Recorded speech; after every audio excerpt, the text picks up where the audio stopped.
क्रीडा मंत्री माणिकराव कोकाटे यांच्या विरोधामध्ये आता अटक वॉरंट निघालेला आहे आणि त्यामुळे त्यांचं मंत्रिपद जाणं आता जवळपास निश्चित मानलं जात आहे।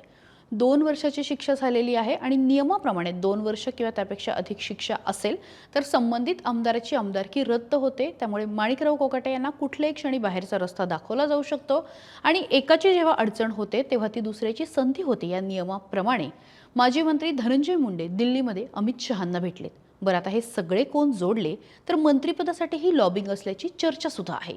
आता धनंजय मुंडेंचं म्हणणं भाजप ऐकणार का, अमित शहा मानणार का आणि मुख्य म्हणजे मंत्रिमंडळामध्ये त्यांची वापसी होणार का, त्यांचं कमबॅक होणार का, हे सगळे मुद्दे आपण बोलणार आहोत। व्हिडिओ शेवटपर्यंत बघा।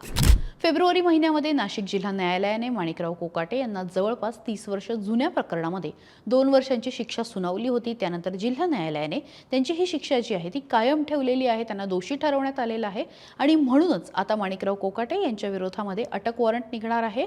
त्यांना अटकही होऊ शकते। याचप्रमाणे त्यांना आता 1 महिना हायकोर्टामध्ये दाद मागण्यासाठी सुद्धा देण्यात आलाय। माणिकरावांचं जे होईल ते होईल, मात्र यामधला महत्त्वाचा मुद्दा हा आहे की ते जर मंत्रिपदावरनं हल्ले किंवा ते जर बाहेर गेले तर अजित पवारांकडे धनंजय मुंडेंचा पर्याय आहे का? माणिकराव संकटात असताना धनंजय मुंडे हे दिल्लीमध्ये गेले, त्यांच्या दिल्ली दौऱ्याची चर्चा चांगलीच रंगली। आता हा दौरा पूर्वनियोजित होता की घर वापसीसाठी होता, फिल्डिंग लावण्यासाठी होता का, अशी सुद्धा चर्चा आहे। धनंजय मुंडे यांनी संसदेमध्ये वरिष्ठ नेत्यांच्या भेटीगाठी घेत चर्चा केल्याची माहिती समोर आली आहे। एनडीए मधले बहुतांश नेते आता दिल्लीमध्ये असल्यामुळे धनुभाऊ त्यासाठीच गेलेले आहेत का, अशी सुद्धा चर्चा सुरू आहे।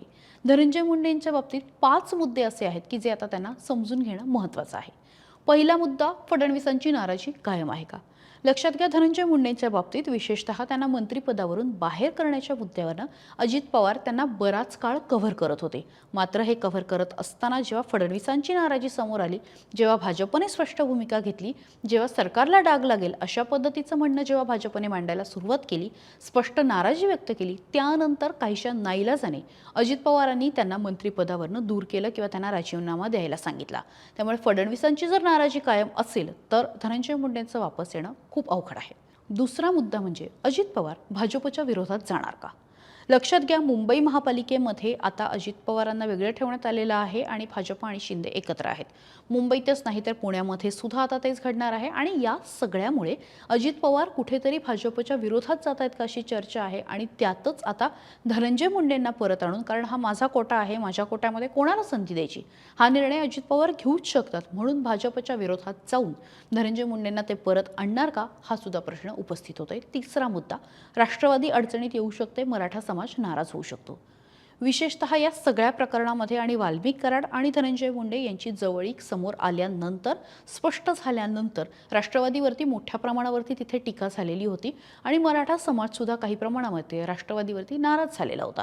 आता या सगळ्यामध्ये धनंजय मुंडेंना परत आणलं तर मराठ्यांची नाराजी ओढवू शकते आणि ती राष्ट्रवादी ऐन स्थानिक स्वराज्य संस्थांच्या काळामध्ये झेपवून घेणार का हा सुद्धा प्रश्न आहे। पुढचा मुद्दा, ओबीसींना दिलासा। धनंजय मुंडे हे कायमच ओबीसींचे नेते म्हणून ओळखले गेले। ओबीसींची बाजू ते अत्यंत काय म्हणू शकतो आपण, आक्रमकपणे मांडतात आणि अशा वेळी कुठेतरी त्यांना परत आणून ओबीसींना एक दिलासा मिळू शकतो। ती वोट बँक जी आहे ती राष्ट्रवादीकडे येऊ शकते। मात्र अजित पवार हे करणार का हा सुद्धा प्रश्न आहे।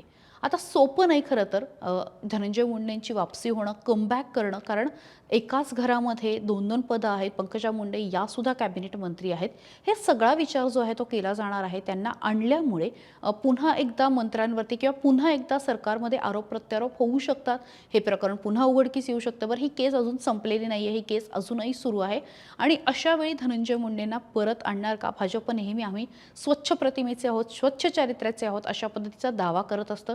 भले विरोधक त्यांना म्हणत असतात की तुम्ही वॉशिंग मशीन आहात, तुमच्याकडे येणारे जे आहेत ते त्यांना तुम्ही स्वच्छ करून घेता वगैरे वगैरे। अशा वेळी स्वतःहून देवेंद्र फडणवीस मुख्यमंत्री म्हणून स्वतःच्या मंत्रिमंडळामध्ये वादग्रस्त मंत्र्यांना ठेवणार का, हेच बघणं सगळ्यात महत्त्वाचं असणार आहे। आणि म्हणूनच धनंजय मुंडेंनी परत येणं किंवा धनंजय मुंडेंना पुन्हा एकदा मंत्री म्हणून बघणं हे इतकं सोपं नाही। हे खरं तर त्यांचं स्वप्न असणार आहे, मात्र ते प्रत्यक्षात उतरवण्यासाठी त्यांना अनेक गोष्टी कराव्या लागणार आहे आणि मुख्य म्हणजे काही काळ वाट सुद्धा बघावी लागणार आहे। तुम्हाला या सगळ्याबद्दल काय वाटतंय कमेंट बॉक्समध्ये व्यक्त व्हा। सकाळला लाईक, शेअर आणि सबस्क्राईब करायला विसरू नका।